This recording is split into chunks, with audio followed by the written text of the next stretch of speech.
18 September 1990. A new 40-acre training facility for military operations in urban terrain, known as MOUT, was dedicated at Camp Lejeune, North Carolina by Marine Commandant General Alfred Mason Gray Jr. Historically, the United States Armed Forces has referred to urban warfare as urban operations, but this term has been largely replaced with MOUT.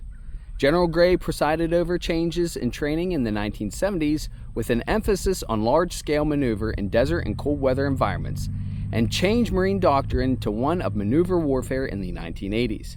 This transformation from the Vietnam War era is sometimes called the second enlightenment of the Marine Corps, the first being under Major General John Archer Lejeune, and included development of a robust maritime special operations capability, emphasis on the long-range desert operations capability, education of leaders, establishment of Marine Corps University, and as a reminder that the primary role of every Marine is a rifleman, General Gray had his official photograph taken in the Camouflage Utility Uniform, the only commandant to do so.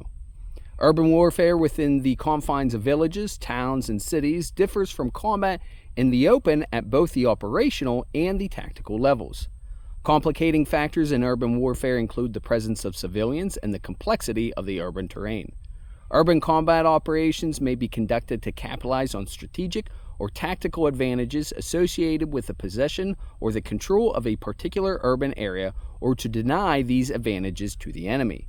The characteristics of an average city include tall buildings, narrow alleys, sewage tunnels, and possibly a subway system.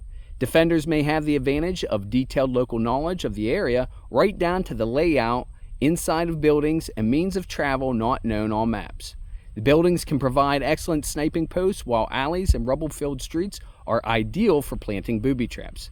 Defenders can move from one part of the city to another undetected using tunnels and spring ambushes. Meanwhile, the attackers tend to become more exposed than the defender, as they must use the open streets more often, unfamiliar with the defender's secrets and hidden routes. During a house-to-house search, the attacker is often exposed on the streets. Tactics are complicated by a three-dimensional environment, limited fields of view, and fire because of buildings, enhanced concealment, and cover for defenders below ground infrastructure, and the ease of placement of booby traps and snipers. Fighting in an urban environment can offer some advantages to a weaker defending force or to guerrilla fighters through ambush-induced attrition losses. The attacking army must account for three dimensions more often and consequently expand greater amounts of manpower in order to secure a myriad of structures and mountains of rubble. Fighting in urban areas negates the advantages that one side may have over the other in armor, heavy artillery, or air support. Ambushes laid down by small groups of soldiers with handheld anti-tank weapons can destroy entire columns of modern armor, while artillery and air support can be severely reduced if the superior party wants to limit civilization casualties as much as possible, but the defending party does not, or even uses civilians as human shields. Some civilians may be difficult to distinguish from such combatants as armed militias and gangs, and particularly individuals who are simply trying to protect their homes from attackers. All of these aforementioned contributing factors are what make the importance of MOUT training a key element of success in modern combat for our fighting Marines. Until next time, stay salty devils, Semper Fi, and carry on.